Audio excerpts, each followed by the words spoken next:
नमस्कार, मैं वसंत रावल ज्योतिष विद्या ज्ञान चैनल के अंदर आज मैं आपको बताने आया हूं केतु ग्रह छठवें भाव में बैठा हो तो कैसा फल देता है।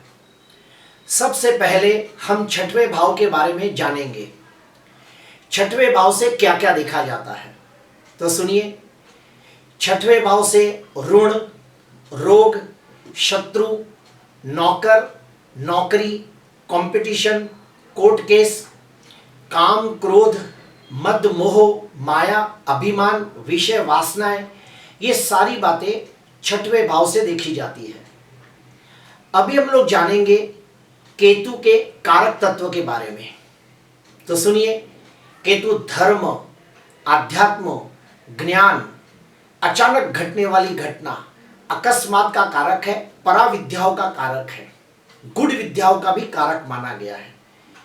शास्त्रों में तो यहां तक कहा गया है कि केतु के अंदर काफी सारे गुण गुरु के होते हैं, इसीलिए केतु को गुरु का चेला भी माना गया है।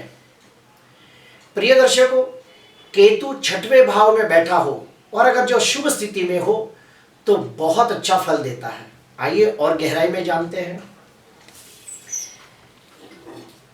केतु छठवें भाव के अंदर वृश्चिक राशि के अंदर उच्चिका होकर बैठा हो या फिर धनु राशि के अंदर उच्चिका होकर बैठा हो तो निश्चित तौर पे बहुत बहुत अच्छा फल देता है।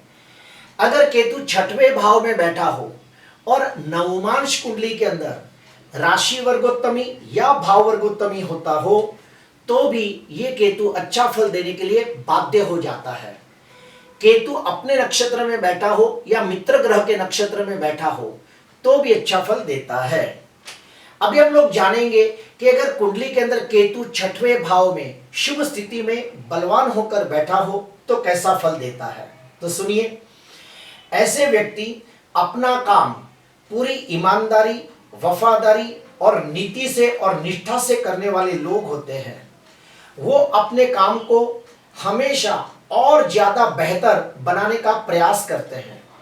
अपने काम में छोटी छोटी बातों का भी बहुत बारीकी से ध्यान देते हैं और उन्हें अपने काम के अंदर किसी दूसरे की दखल अंदाजी बिल्कुल पसंद नहीं आती।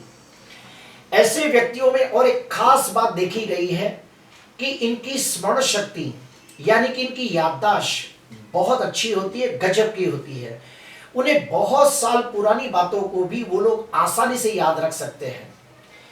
ऐसे व्यक्तियों को और मैंने खास बात देखी है जो मैं आपको बताना चाहूंगा। ऐसे व्यक्ति अपने हर रिश्ते को पूरी ईमानदारी, वफादारी और नीति से निभाने वाले लोग होते हैं। लेकिन हां, अगर किसी ने उनके साथ धोखा किया, विश्वासघात किया या गद्दारी की तो ये जिंदगी भर उसे माफ भी नहीं करते। जिसकी भी कुंडली के अंदर केतु छठवें भाव के अंदर शुभ स्थिति में बलवान होकर बैठा हो तो ऐसे व्यक्तियों को एक बार अपने जिंदगी का लक्ष्य हासिल हो जाता है तो उस लक्ष्य को परिपूर्ण करने के लिए ये अपना पूरा जीवन समर्पित कर देते हैं। केतु अगर छठवें भाव के अंदर वृश्चिक राशि या धनु राशि में उच्चिका होकर बैठा हो या फिर नवमांश कुंडली के अंदर राशि वर्गोत्तमी या भाव वर्गोत्तमी होता हो तो ऐसे व्यक्ति बहुत ही विद्वान, ज्ञानी, धार्मिक, आध्यात्मिक, आत्मचिंतन और आत्ममंथन करने वाले लोग होते हैं। ऐसे व्यक्तियों को वेद, शास्त्र और पुराणों का ज्ञान प्राप्त करना बहुत अच्छा लगता है। ऐसे व्यक्ति धर्म के प्रति आस्था रखने वाले, ईश्वर के प्रति अटूट श्रद्धा रखने वाले, बहुत ही सेवाभावी, परोपकारी, दयालु और उदार जीव होते हैं। जिनकी भी कुंडली के अंदर केतु छठवें भाव में शुभ स्थिति में बलवान होकर बैठा हो तो ऐसे व्यक्ति शरीर से स्वस्थ, तंदुरुस्त, निरोगी होते हैं क्योंकि इनका इम्यूनिटी पावर बहुत ही स्ट्रांग होता है। इसलिए ये जल्दी बीमार नहीं पड़ते और कभी बीमार पड़ भी जाए तो बहुत कम समय के अंदर वो जल्दी ठीक हो जाते हैं। जिनकी भी कुंडली के अंदर केतु छठवें भाव में शुभ स्थिति में बलवान होकर बैठा हो तो ऐसे व्यक्तियों में और एक खास बात देखी गई है कि ये लोग अपनी जबान के बड़े पक्के होते हैं। अगर एक बार किसी को जबान दे देते हैं तो उसे पूरा करने के लिए हर मुमकिन प्रयास करते हैं। ऐसे व्यक्ति गोल ओरिएंटेड भी होते हैं। गोल ओरिएंटेड अर्थात लक्ष्य भेदी होते हैं।